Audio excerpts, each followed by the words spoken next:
యెహూ అనే ప్రవక్త ద్వారా దేవుని వాక్యం బయెషా రాజుకు వచ్చింది. బయెషా యెహోవా దృష్టికి చెడుతనం చేసి యరొబాము చేసిన పాపాలనే అనుసరించాడు. తాను సింహాసనంపై కూర్చోవడానికి దేవుడే సహాయం చేసినప్పటికీ బయెషా దేవుని ఆగ్రహానికి కారణమయ్యాడు. ఫలితంగా బయెషా కుటుంబాన్ని కూడా యరొబాము కుటుంబాన్ని నాశనం చేసినట్లుగానే నాశనం చేస్తానని దేవుడు ప్రకటించాడు. బయెషా మరణించాక అతని కుమారుడైన ఏలా ఇశ్రాయేలుకు రాజయ్యాడు. ఇతను కేవలం 2 సంవత్సరాలు మాత్రమే పాలించాడు. ఏలా తన సైన్యంలో రథాలలో సగం భాగమునకు అధిపతి అయిన జిమ్రీ చేతిలో చంపబడ్డాడు. ఏలా తాగి మత్తులో ఉన్నప్పుడు జిమ్రీ అతనిపై కుట్ర చేసి చంపాడు. జిమ్రీ రాజయ్యాక ప్రవక్త యెహూ ద్వారా బయెషాను గూర్చి చెప్పబడిన దేవుని మాట నెరవేరునట్లు బయెషా సంతతి వారినందరినీ నాశనం చేశాడు. అయితే జిమ్రీ కేవలం 7 రాజులు మాత్రమే పాలించగలిగాడు. సైన్యాధిపతి అయిన ఉమ్రీని ఇశ్రాయేలు ప్రజలు రాజుగా ప్రకటించడంతో ఉమ్రీ సైన్యంతో వచ్చి అప్పటి రాజధాని తిర్సాను ముట్టడించాడు. జిమ్రీ తప్పించుకోలేనని తెలుసుకొని తాను రాజనగరునందు ప్రవేశించి రాజనగరును తనతో సహా తగలబెట్టుకుని చనిపోయాడు.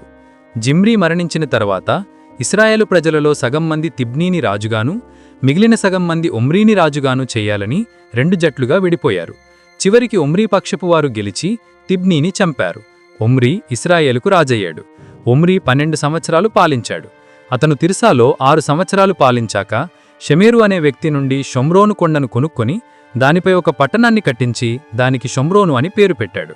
ఈ నగరం ఇశ్రాయేలు రాజ్యానికి కొత్త రాజధాని అయ్యింది. ఉమ్రీ కూడా యెహోవా దృష్టికి చెడుతనం చేసి తన పూర్వీకులందరికంటే మరింత దుర్మార్గముగా ప్రవర్తించాడు. ఉమ్రీ మరణించాక అతని కుమారుడైన అహాబు ఇశ్రాయేలుకు రాజయ్యాడు. ఇతను 22 సంవత్సరాలు పాలించాడు. అహాబు తన పూర్వీకులందరినీ మించి యెహోవా దృష్టికి చెడుతనము చేశాడు. ఇతను యజేబేలు అనే సీదోనీయులకు రాజైన యెత్బయేలు కుమార్తెను వివాహమాడి బయలుదేవతను పూజించడం మొదలుపెట్టాడు. షోమ్రోనులో బయలుకు ఒక బలిపీఠాన్ని మరియు మందిరాన్ని నిర్మించాడు. ఈ విధంగా అహాబు ఇశ్రాయేలీల దేవుడైన యెహోవాకు కోపం పుట్టించాడు. అహాబు కాలంలో బేతేనీయుడైన హియ్యేలు ఎరికో పట్టణాన్ని తిరిగి కట్టించాడు. యెహోషువ ద్వారా వచ్చిన శాపం ప్రకారం హియ్యేలు పట్టణపు పునాది వేసినప్పుడు అతని జ్యేష్ఠపుత్రుడు అబిరాము మరియు దాని గుమ్మాలను నిలిపినప్పుడు అతని కనిష్టపుత్రుడు సెగూబు చనిపోయారు. ఇశ్రాయేలు దేశాన్ని దుర్మార్గపు రాజు అహాబు పాలిస్తున్నాడు. అతడు తన భార్య యెజెబెలు ప్రభావంతో బయలుదేవతను పూజిస్తూ దేశమంతటా విగ్రహారాధనను ప్రోత్సహించాడు. ఇదంతా చూసి దేవుడు చాలా కోపంగా ఉన్నాడు. ఒకరోజు గిలాదులో ఉన్న తిష్యబీయుడైన ఏలియా అనే ప్రవక్త ధైర్యంగా రాజు అహాబు ముందు నిలబడ్డాడు. నేను సేవించుచున్న ఇశ్రాయేలీయుల దేవుడైన యెహోవా జీవముతోడు నా మాట ప్రకారము కాక ఈ సంవత్సరములలో మంచుగాని వర్షముగాని పడదు అని దృఢంగా ప్రకటించాడు. అది దేవుని తీర్పు.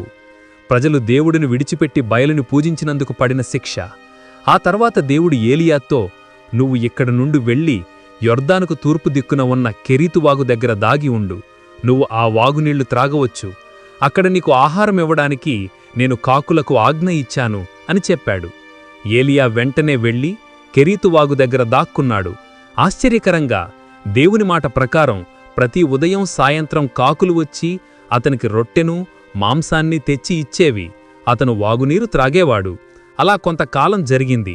అయితే ఏలియా ప్రకటించిన కరువు తీవ్రత పెరగడంతో దేశంలో వర్షం పడక ఆ కెరీతు వాగు ఎండిపోయింది. కెరీతు వాగు ఎండిపోగానే దేవుని వాక్యం మళ్లీ ఏలియాకు వచ్చింది. నువ్వు సీదోనుకు చెందిన సారెపత్తు అనే పట్టణానికి వెళ్ళు. అక్కడ ఒక విధవరాలికి నేను ఆజ్ఞ ఇచ్చాను, ఆమె నిన్ను పోషిస్తుంది అన్నాడు. ఏలియా సారెపతుకు చేరుకొని పట్టణపు గుమ్మం దగ్గర ఒక విధవరాలు కట్టెలు ఏరుకోవడం చూశాడు. నాకు కొంచెం నీళ్లు తీసుకురా అని అడిగాడు. ఆమె వెళుతుండగా నీ చేతిలో ఒక చిన్న రొట్టె కూడా తీసుకురా అన్నాడు. దానికి ఆ విధవరాలు కన్నీళ్లతో ఇలా చెప్పింది, నీ దేవుడైన యెహోవా జీవముతోడు నా యొద్ద అడవిలో ఉడికిన రొట్టె ఏమీ లేదు.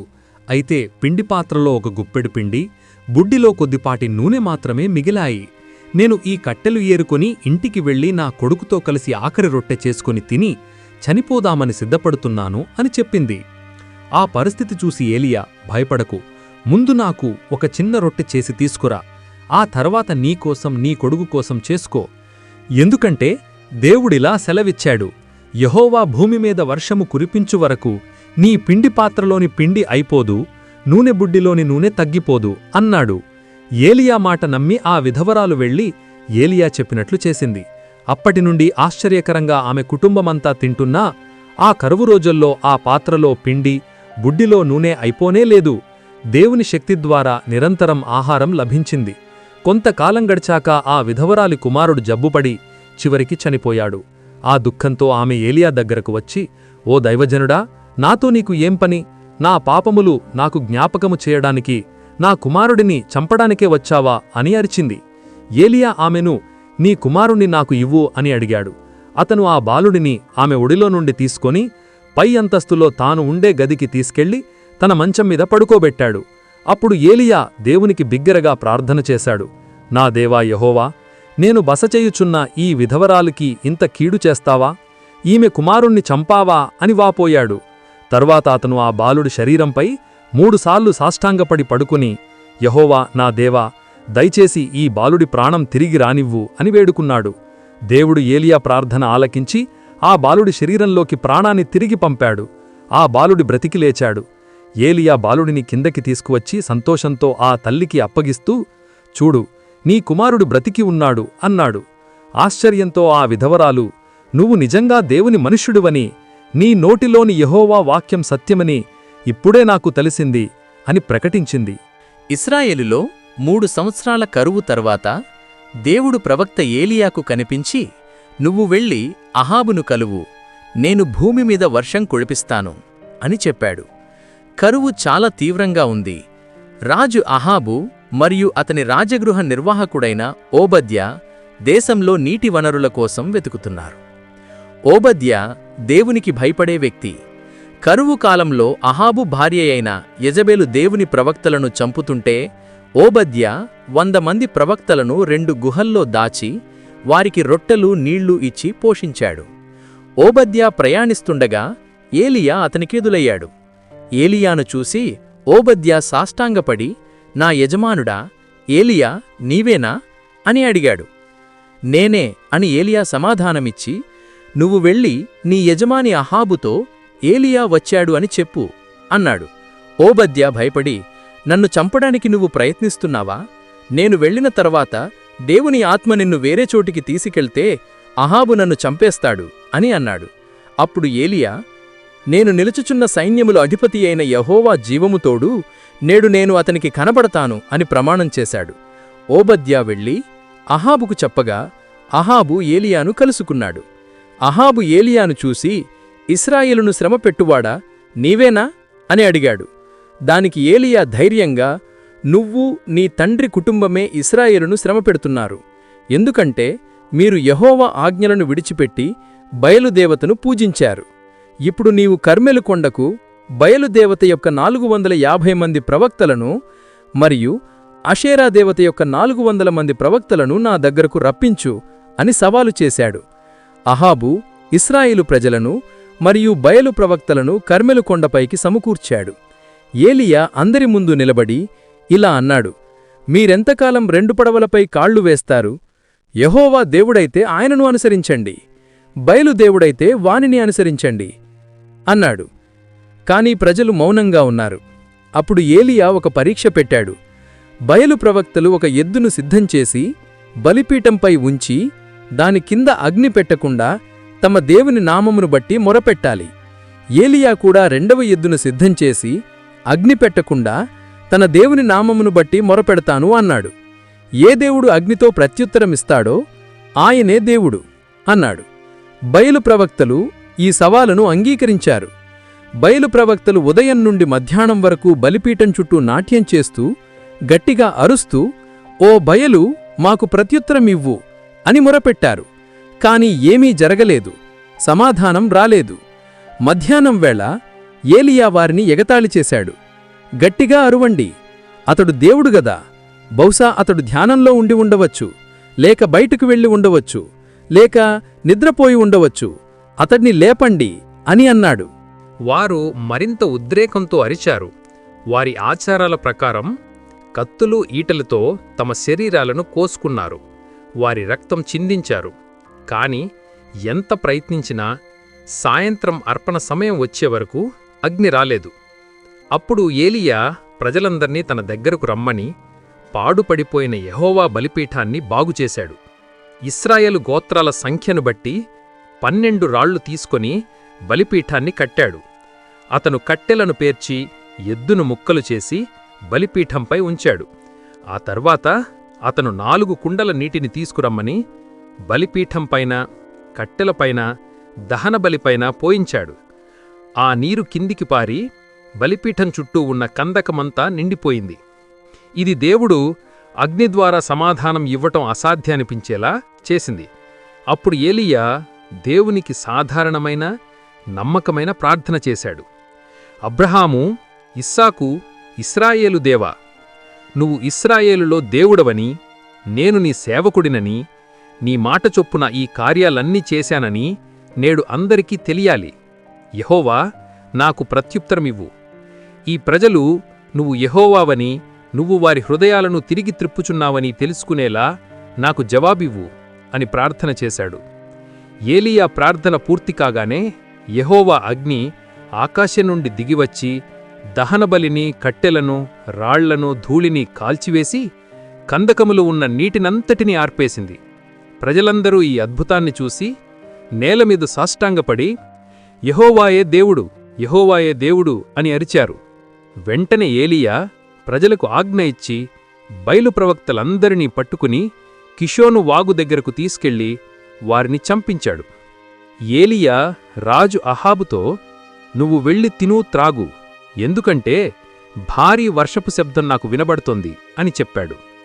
అహాబు తినడానికి వెళ్ళాడు. ఏలీయా కర్మెల్ కొండ శిఖరానికి వెళ్ళి నేలమీద వంగి తన మోకాళ్ల మధ్య ముఖముంచి దేవునికి ప్రార్థన చేశాడు. అతను తన సేవకుణ్ణి పిలిచి, సముద్రం వైపు చూడు అన్నాడు. సేవకుడు చూసి, ఏమీ లేదు అని చెప్పాడు.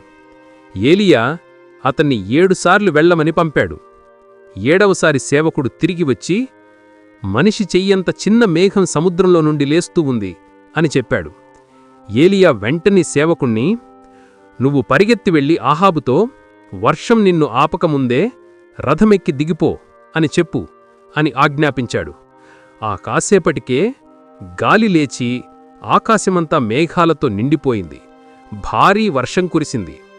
అహాబు రథమెక్కి యెజ్రెయేలుకు వెళ్ళాడు. అయితే యెహోవా హస్తం ఏలీయాపైకి వచ్చి అతను తన నడుం బిగించుకొని అహాబు రథం కంటే వేగంగా యెజ్రెయేలు గుమ్మం వరకు పరిగెత్తాడు. కర్మెలు కొండపై ఏలీయా చేసిన అద్భుతం గురించి మరియు బయలు ప్రవక్తలందరినీ చంపించిన విషయం గురించి రాజు అహాబు తన భార్య యెజెబెలుకు చెప్పాడు. యెజెబెలు తీవ్రంగా కోపించి ఏలీయాకు ఒక దూతను పంపింది. రేపు ఈ వేళకు నేను నిన్ను ఆ ప్రవక్తల్లో ఒకరిగా చేయకపోతే, అనగా చంపకపోతే, దేవతలు నన్ను శిక్షించుదురుగాక అన్నది. యెజెబెలు నుండి ఈ బెదిరింపు వినగానే ఎంతటి మహాప్రవక్త అయినప్పటికీ ఏలీయా భయంతో నిండిపోయాడు. అతను వెంటనే తన ప్రాణాన్ని రక్షించుకోవడానికి పారిపోయాడు. అతను యూదారాజ్య సరిహద్దుల్లో ఉన్న బెయేర్షెబాకు చేరుకొని తన సేవకుణ్ణి అక్కడే ఉంచి తాను మాత్రం ఒంటరిగా అరణ్యంలోకి ఒకరోజు ప్రయాణం చేశాడు. అక్కడ ఒక బదరీ వృక్షము కింద కూర్చుని తీవ్ర నిరాశతో దేవునికి ఇలా ప్రార్థన చేశాడు. యెహోవా, నాకిది చాలు, నా ప్రాణము తీసుకో, నేను నా పితరుల కంటే గొప్పవాడిని ఏమీ కాదు అని. ఆ తరువాత అతను ఆ చెట్టు కింద పడుకొని నిద్రపోయాడు. అప్పుడు ఒక దేవదూత అతణ్ణి ముట్టుకొని, లేచి తినుము అని అన్నాడు. ఏలీయా లేచి చూడగా అతని తల దగ్గర కాల్చిన రొట్టె మరియు నీటిబుడ్డి ఉన్నాయి. అతను తిని త్రాగి మళ్ళీ పడుకున్నాడు. దేవదూత రెండవసారి వచ్చి అతన్ని ముట్టుకొని, లేచి తినుము, లేకపోతే నీకు ప్రయాణం బలం చాలదు అని అన్నాడు. ఏలీయా లేచి తిని త్రాగి ఆ ఆహారం యొక్క బలంతో 40 పగళ్ళు 40 రాత్రులు ప్రయాణం చేసి దేవుని పర్వతమైన హోరేబుకు, అనగా సీనాయి పర్వతం చేరుకున్నాడు. ఏలీయా హోరేబు పర్వతంలో ఒక గుహలోకి వెళ్లి బస చేశాడు. అక్కడ దేవుని వాక్యం అతనికి వచ్చింది. ఏలీయా, ఇక్కడ నీకు ఏం పని అని. ఏలీయా తన నిరాశను, బాధను వెళ్లగక్కాడు. సైన్యముల అధిపతివైన దేవా, నేను నీ కొరకు మహారోషము కలిగి ఉన్నాను. ఇశ్రాయేలీయులు నీ నిబంధనను విడిచిపెట్టారు, నీ బలిపీఠాలను పడగొట్టారు, నీ ప్రవక్తలను కత్తితో చంపారు. నేను ఒక్కడినే మిగిలాను, నన్ను కూడా చంపడానికి చూస్తున్నారు అన్నాడు. అప్పుడు దేవుడు, నువ్వు వెళ్ళి పర్వతంపై నిలబడు, నేను నీ ముందుగా వెళతాను అని ఆజ్ఞాపించాడు. ముందుగా బలమైన గాలి వచ్చింది. అది కొండలను బద్దలు కొట్టింది, రాళ్లను పగలకొట్టింది. కాని ఆ గాలిలో యెహోవా లేడు. తరువాత భూకంపం వచ్చింది. కాని ఆ భూకంపంలో యెహోవా లేడు. భూకంపం తరువాత అగ్ని వచ్చింది. కాని ఆ అగ్నిలో కూడా యెహోవా లేడు. అగ్ని తరువాత మెల్లని చిన్న శబ్దం, సన్నని మృదువైన స్వరం వినిపించింది. ఆ శబ్దం వినగానే ఏలీయా తన ముఖాన్ని తన పైవస్త్రంతో కప్పుకొని గుహద్వారం దగ్గర నిలబడ్డాడు. మళ్ళీ ఆ స్వరం, ఏలీయా, ఇక్కడ నీకు ఏం పని అని అడిగింది. ఏలీయా అదే సమాధానం చెప్పాడు. తాను ఒక్కడినే మిగిలానని, తనకు రక్షణ లేదని బాధపడ్డాడు. దేవుడు ఏలీయా భయాన్ని తొలగించి అతనికి కొత్త నియామకాలు ఇచ్చాడు. నువ్వు తిరిగి వెళ్ళి హజాయేలును సిరియాకు రాజుగా అభిషేకించు. తరువాత నింషీ కుమారుడైన యెహూను ఇజ్రాయేలుకు రాజుగా అభిషేకించు. చివరగా ఆబేల్ మెహోలావాడైన షాపాతు కుమారుడైన ఎలీషాను నీ స్థానంలో ప్రవక్తగా అభిషేకించు అన్నాడు. అహాబు వంశాన్ని నాశనం చేసే ఈ తీర్పులను ఈ ముగ్గురు నెరవేరుస్తారని దేవుడు చెప్పాడు. అంతేకాక నీవు ఒక్కడివే మిగల్లేదు. బయలుకు మోకరెల్లని 7,000 మందిని నేను ఇజ్రాయేలులో నా కొరకు మిగిలించాను అని ఏలియాను ధైర్యపరిచాడు. దేవుని ఆజ్ఞ ప్రకారం ఏలియా అక్కడి నుండి వెళ్లి షాపాతు కుమారుడైన ఎలీషాను వెతికాడు. ఎలీషా అప్పుడు 12 జతల ఎద్దులతో పొలం దున్నుతున్నాడు. ఏలియా అతని దగ్గరకు వెళ్లి తన పైవస్త్రాన్ని అనగా తన ప్రవక్త చిహ్నాన్ని అతనిపై కప్పాడు. అది ఎలీషాను తన వారసుడిగా పిలవడానికి చిహ్నం. వెంటనే ఎలీషా దున్నడాన్ని ఆపి ఏలియా వెనుక పరిగెత్తి, నేను నా తల్లిదండ్రులను ముద్దు పెట్టుకుని వీడ్కోలి చెప్పి వస్తాను, ఆ తర్వాత నిన్ను అనుసరిస్తాను అని అడిగాడు. దానికి ఏలియా, వెళ్ళిరా, నేను నిన్ను ఆపను అని సమాధానమిచ్చాడు. ఎలీషా ఇంటికి వెళ్లి తాను దున్నుతున్న ఎద్దుల జతను తీసుకొని వాటిని బలి ఇచ్చాడు. ఆ ఎద్దులను కట్టిన నాగలి సాధనాలను కట్టెలుగా ఉపయోగించి మాంసాన్ని వండి ప్రజలకు ఇచ్చాడు.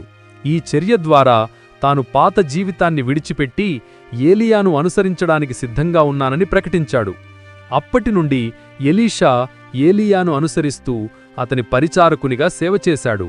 సిరియా రాజు బెన్ హదదు గొప్ప సైన్యాన్ని సమకూర్చుకుని సమరయ అనగా షోమ్రోను, ఇశ్రాయేలు రాజధానిని ముట్టడించడానికి వచ్చాడు. బెన్ హదదు అహాబు దగ్గరకు దూతలను పంపి, నీ వెండి బంగారం, నీ అందమైన భార్యలు, నీ పిల్లలు నాకు చెందుతారు అని బెదిరించాడు.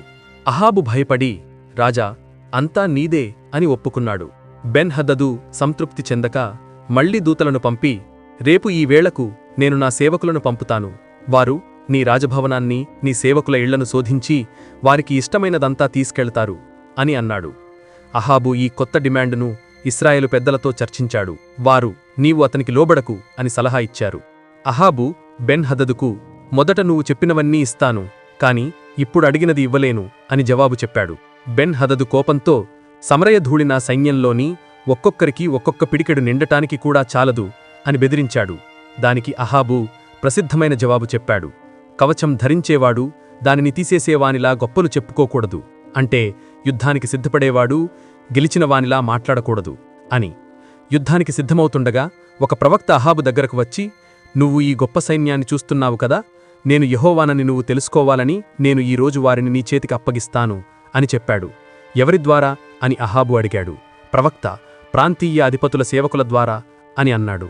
ఎవరు మొదలుపెట్టాలి అని అహాబు అడిగాడు. ప్రవక్త, నీవే మొదలుపెట్టాలి అని అన్నాడు. అహాబు 232 మంది ప్రాంతీయ అధిపతుల సేవకులను మరియు 7,000 మంది ఇశ్రాయేలు సైనికులను సమకూర్చాడు. బెన్ హదదు ఆ సమయంలో తన గుడారంలో ఇతర రాజులతో కలిసి తాగుతూ ఉన్నాడు. యుద్ధం మొదలవగానే ఇశ్రాయేలు వారు ఆకస్మికంగా దాడి చేశారు. సిరియా సైన్యం భయపడి పారిపోయింది. బెన్ హదదు కూడా గుర్రంపై పారిపోయాడు. ఈ విధంగా దేవుని సహాయంతో అహాబు ఘన విజయం సాధించాడు. యుద్ధం తర్వాత అదే ప్రవక్త అహాబు దగ్గరకు వచ్చి, వెళ్ళు, బలము తెచ్చుకో, వచ్చే వసంతకాలంలో సిరియారాజు మళ్లీ నీపై దాడి చేస్తాడు, సిద్ధంగా ఉండు అని హెచ్చరించాడు. సిరియారాజు బెన్ హదదు సేవకులు అతనితో, ఇశ్రాయేలు దేవుడు కొండల దేవుడేగాని లోయల దేవుడు కాదని సిరియావారు అన్నారు, కాబట్టి నేను ఈ గొప్ప సైన్యాన్ని నీ చేతికి అప్పగిస్తాను, అప్పుడు నేను యెహోవానయ్యున్నానని నువ్వు సిరియావారు తెలుసుకుంటారు అని చెప్పాడు. ఇశ్రాయేలు సైన్యం చిన్న మేకల మందలా కనిపించింది, కాని సిరియా సైన్యం మాత్రం దేశమంతా నిండిపోయింది. 7 రోజులు పోరాటం జరిగింది. 8వ రోజు ఇశ్రాయేలీయులు సిరియా వారిని ఓడించి ఒకే రోజులో 1,00,000 మందిని చంపారు. మిగిలిన వారు ఆఫేకు పట్టణంలోనికి పారిపోగా వారిలో 27,000 మందిపై గోడ కూలి చనిపోయారు. బెన్హదదు రహస్యంగా దొంగలాగా గదిలోకి పారిపోయాడు. అప్పుడు అతని సేవకులు గోనెపట్ట కట్టుకుని తమ తలలపై తాడు వేసుకుని అహాబు దగ్గరకు వెళ్ళి, నీ సేవకుడు బెన్హదదు నిన్ను బ్రతకనిమ్మని బతిమాలుతున్నాడు అని అడిగారు. దానికి ఆశ్చర్యంగా అహాబు, అతనింకా బ్రతికే ఉన్నాడా? అతను నా సహోదరుడు అని జవాబు చెప్పాడు. బెన్హదదు సేవకులు ఈ మాటను శుభశకునంగా తీసుకొని వెంటనే బెన్హదదును రప్పించారు. అహాబు తన రథంపై బెన్హదదుని ఎక్కించుకుని అతనితో ఒక ఒడంబడిక చేసుకున్నాడు. నా తండ్రి నీ తండ్రి నుండి ఆక్రమించుకున్న పట్టణాలను నీకు తిరిగి ఇచ్చేస్తాను. నువ్వు సమరయలో కూడా నీకోసం వీధులు ఏర్పరుచుకోవచ్చు అని చెప్పాడు. ఈ ఒడంబడిక చేసుకొని అహాబు బెన్హదదును విడిచిపెట్టాడు. ఈ సంఘటన తర్వాత ప్రవక్తలలో ఒకడు దేవుని వాక్యం ప్రకారం మరొక ప్రవక్తతో, దయచేసి నన్ను కొట్టు అని అడిగాడు.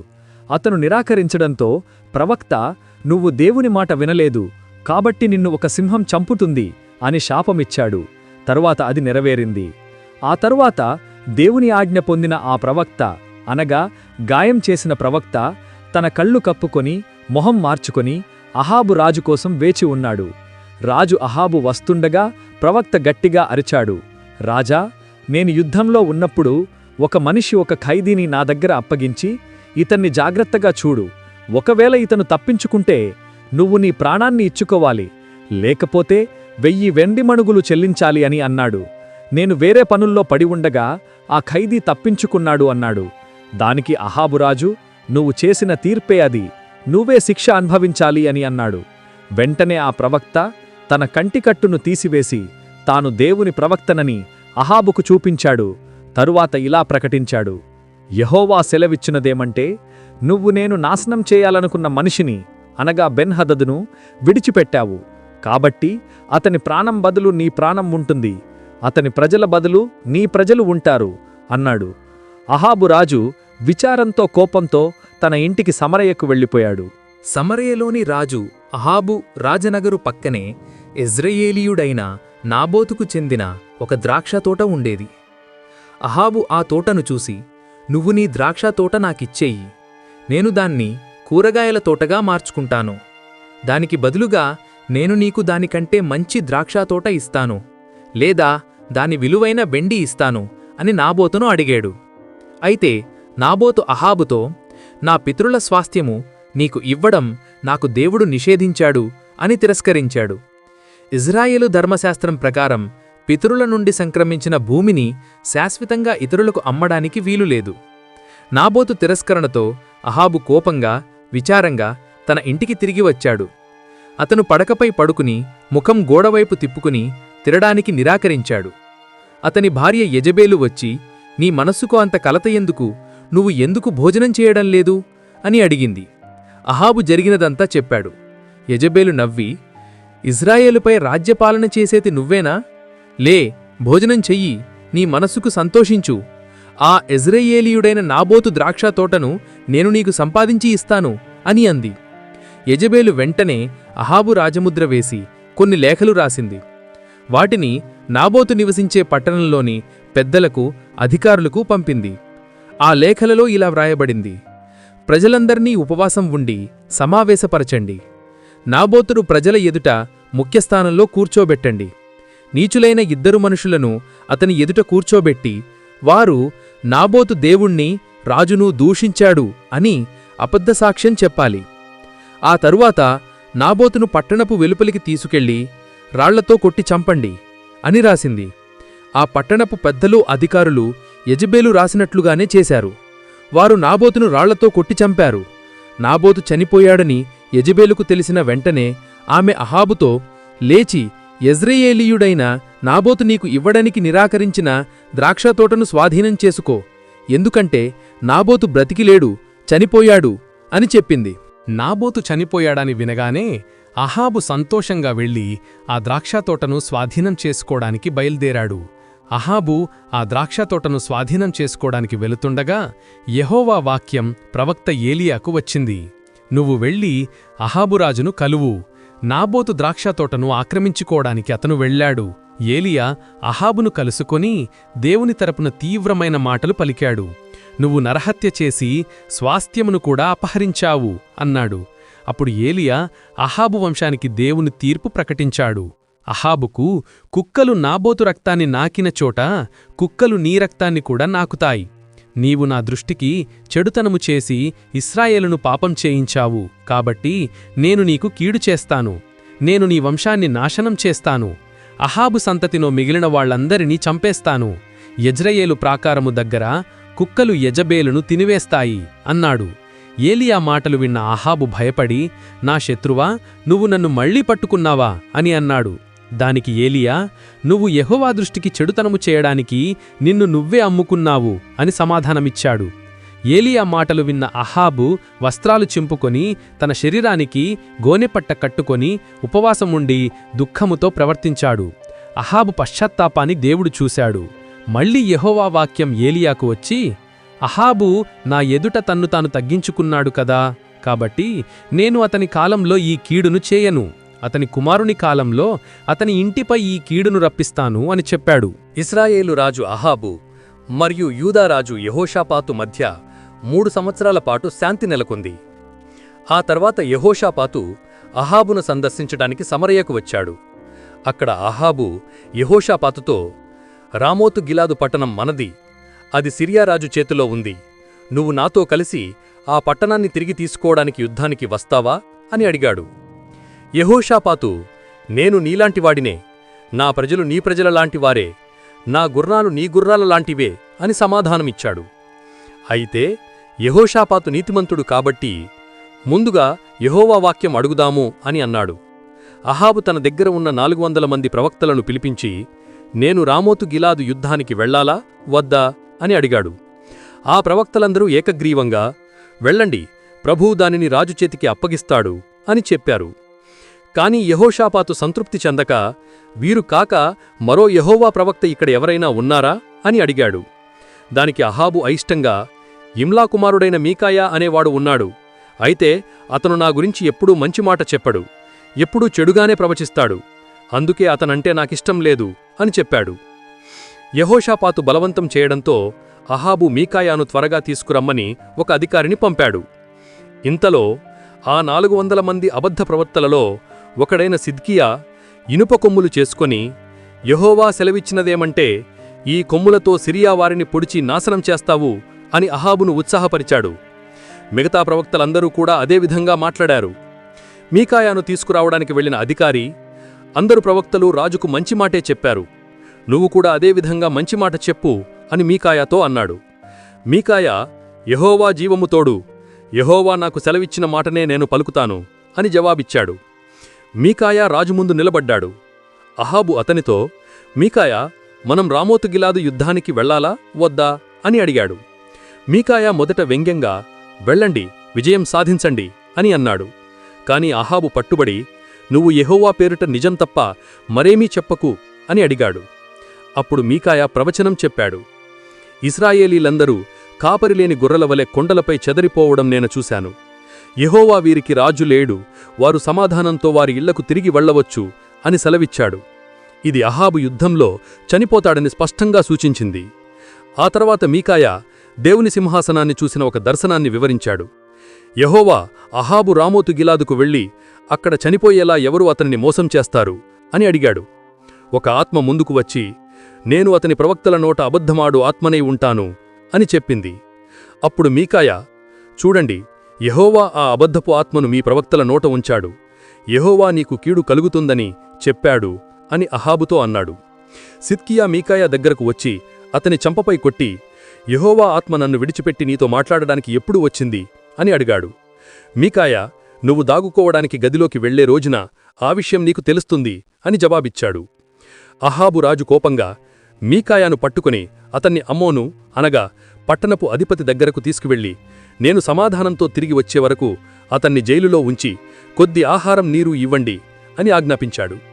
అబద్ధ ప్రవక్తల మాటలను నమ్మి దేవుని నిజమైన ప్రవక్త మాటను విస్మరించి అహాబు మరియు యెహోషాపాతు రామోతు గిలాదు యుద్ధానికి వెళ్లారు. అహాబు యుక్తిగా, నేను మారువేషంలో యుద్ధంలోకి వెళతాను, నువ్వు మాత్రం నీ రాజవస్త్రాలు వేసుకో అని యెహోషాపాతుతో అన్నాడు. సిలియారాజు తన రథాధిపతులకు, మీరు చిన్నవారితో గాని పెద్దవారితో గాని పోరాడకుండా కేవలం ఇశ్రాయేలు రాజుతో మాత్రమే పోరాడండి అని ఆజ్ఞాపించాడు. యెహోషాపాతు రాజవస్త్రాలతో యుద్ధంలోకి వెళ్ళగా సిరియా రథాధిపతులు అతనే అహాబు అనుకొని అతనిని చుట్టుముట్టారు. యెహోషాపాతు మొరపెట్టగా వారికి అతను ఇశ్రాయేలు రాజు కాదని తెలిసి అతన్ని విడిచిపెట్టారు. దేవుడు అతన్ని రక్షించాడు. యుద్ధం తీవ్రంగా జరిగింది. దేవుని ప్రవచనం నెరవేరడానికి సమయం ఆసన్నమయ్యింది. ఒక గుర్తు తెలియని వ్యక్తి దైవ నిర్ణయం ప్రకారం ఊహించకుండా విల్లు ఎక్కుపెట్టి బాణం కొట్టగా అది అహాబు కవచపు సందులో తగిలింది. అహాబు తన రథం నడిపేవానితో, నాకు గాయమయ్యింది, నన్ను దండులో నుండి బయటికి తీసుకెళ్ళు అని చెప్పాడు. అయినప్పటికీ అతను సాయంత్రం వరకు సిరియా వారికి ఎదురుగా నిలబడి ఉన్నాడు. సాయంత్రానికి అహాబు చనిపోయాడు. అప్పుడు ప్రతి మనిషి తన సొంత పట్టణానికి, తన సొంత దేశానికి వెళ్ళిపోవాలి అని దండులో ప్రకటన జరిగింది. అహాబు చనిపోగా అతని శవాన్ని సమరయకు తీసుకొచ్చి అక్కడ ఖననం చేశారు.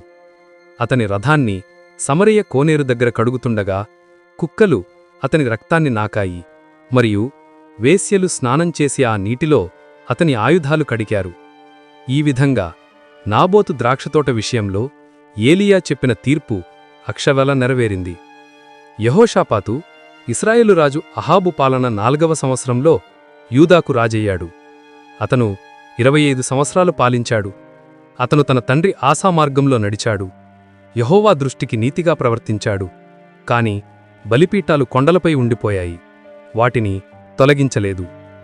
యెహోషాపాతు ఇశ్రాయేలు రాజుతో శాంతి కలిగి ఉన్నాడు. అతను ఓడలను తయారుచేసి ఓఫీరుకు పంపాలని ప్రయత్నించాడు. కాని అవి యెసోన్ గెబెరు వద్ద పగిలిపోయాయి. అహాబు చనిపోయిన తరువాత అతని కుమారుడైన అహజ్యా యూదారాజు యెహోషాపాతు 17వ సంవత్సరంలో ఇశ్రాయేలుకు రాజయ్యాడు. అతను 2 సంవత్సరాలు పాలించాడు. అతను తన తండ్రి అహాబు, తల్లి యెజెబెలు మార్గంలో నడిచాడు. యెరోబాము చేసిన పాపాలను అనుసరించాడు. అతను బయలుదేవతను పూజించి ఇశ్రాయేలు దేవుడైన యెహోవాకు కోపం తెప్పించాడు.